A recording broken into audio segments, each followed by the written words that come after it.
Looks like we have some low power Linux machines are going to get a win from Valve. So, long story short, um, between these kernel and user space patches, it's going to this new basically a commit that got posted uh, basically is going to ensure that a game running on your system uses the dedicated video memory before Oh, other yes. things do. So, what's the matter? Yeah. This is from Natalie Vaughn. Yeah. Yeah. So basically, what's happening is they're like, okay, if you have too much shit open on your computer and then you go to run a game, you want the game to have all of the resources that it could possibly have. Yet you have a Chrome tab open with 300 tabs. So the game's running like crap because of this. This is going to make sure that games have first dibs, which is huge for Linux PCs that have less than 8 gigs of video memory. I think that this is really interesting. I don't think this will have any I was going to say I don't think that this helps the Steam machine at It all. does. Well, I It's guess particularly made for the it Steam machine. can, but when you're running the Steam machine, typically you're just running one thing at a time. You know what Mhm. I mean? Well, so that is what I get from this is that that's true, right? But they are making sure that this is a valuable computer if you decide that you want this to be your main computer, right? So if you Right, want to go into desktop mode. exactly, But it right. still has other benefits. It really does, because it puts guardrails. So there's like the two applications that they do with systemd and the C group DMEM configuration is putting guardrails around what is allowed and saying how much RAM you can use in certain instances, so that when a game is launched, it has priority. And then there are some parts of it that this does not really apply to. This does not pretty much apply to anything that has shared memory. So if you have like an APU that has shared memory, you kind of don't care about anything that's inside or outside of that, because it's you're not traveling across anywhere. You basically have the same pool. So sorting that out is not really a hindrance. It is a hindrance when you have a DGPU that has its own separated memory pool, and you want to bisect that a lot, because if you start going between them, that crosstalk, you're going to have a bunch of latency spike. Like you'll feel it. Um, so this is 100%, like they were specifically talking about 8 gigs of VRAM. This is 100% the Steam machine. There is no doubt about it that this is targeting for the Steam machine, and also has the benefit of working for other DGPUs that have 8 gigabytes of VRAM or less, or anything really. It's really just to put guardrails around things. And they make mention that this is not like the best solution, but it is a solution. Um, and I think it's fine enough. But yeah, it's again another part of the puzzle for Steam Machine that is seemingly getting optimizations in the background before we even have it yet. So it's good news. Um, and just basically making it as good as possible. But this is, from my optics, very much for the Steam Machine. I think, Gary, I'm clarifying this not because, like, not to argue, right, but to see if you agree.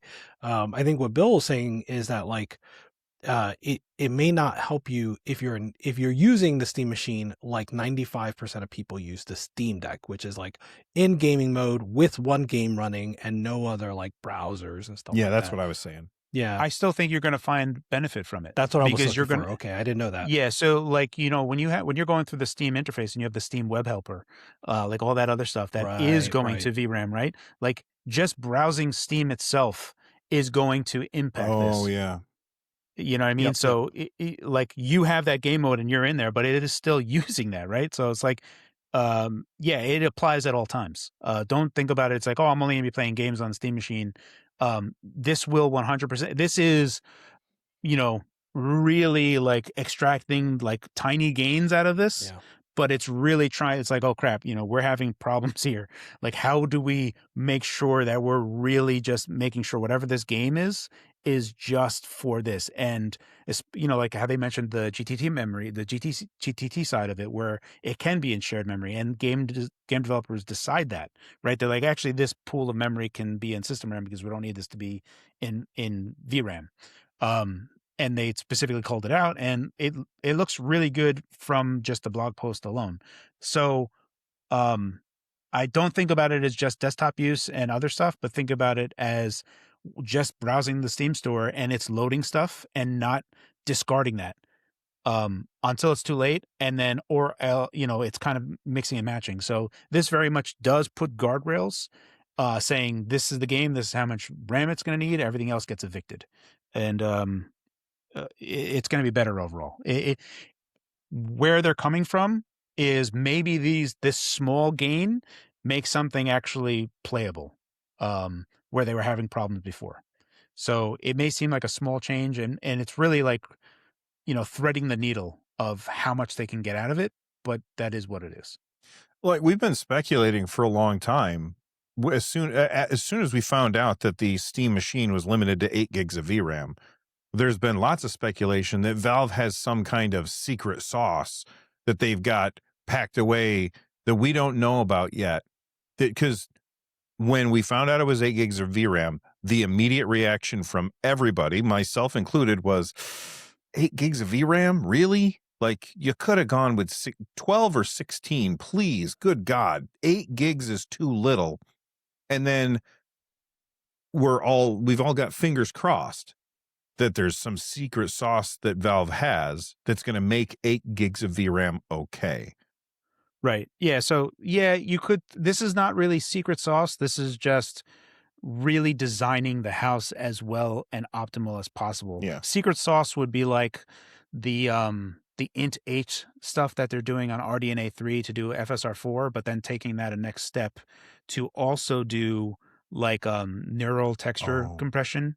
Like on the PlayStation, the PS6 also, has that neural texture, like texture compression where it's like really, really small. Yeah, so to take the idea, so NVIDIA has this as well, but the idea being is that, you take a smaller looking garbled up texture and then use ML to actually it looks like this. And you're not using the full texture size that's compressed.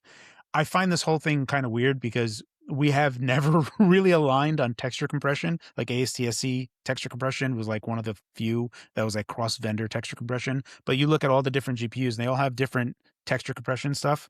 So now we're in neural texture compression. So now you're going to have NVIDIA and AMD and Intel. So I don't know. I get kind of weirded out about it because there is a sense where if you're using ML to upscale a texture because you're going to use a smaller one, that there may be a case where playing games on different vendors actually looks a little different. So there is that possibility. But yeah, that would be the secret sauce. The secret sauce would be them using int8 emulation for the ML side of RDNA 3 to compensate for the neural rendering, the neural texture compression that is in future games. That would be secret sauce that we don't know about yet, which could possibly happen, but it would also come with its own limitations insofar as the grunt work to get it done would be a cost, right? So you'd have to weigh that as opposed to just using texture compression and just using it directly. Yeah.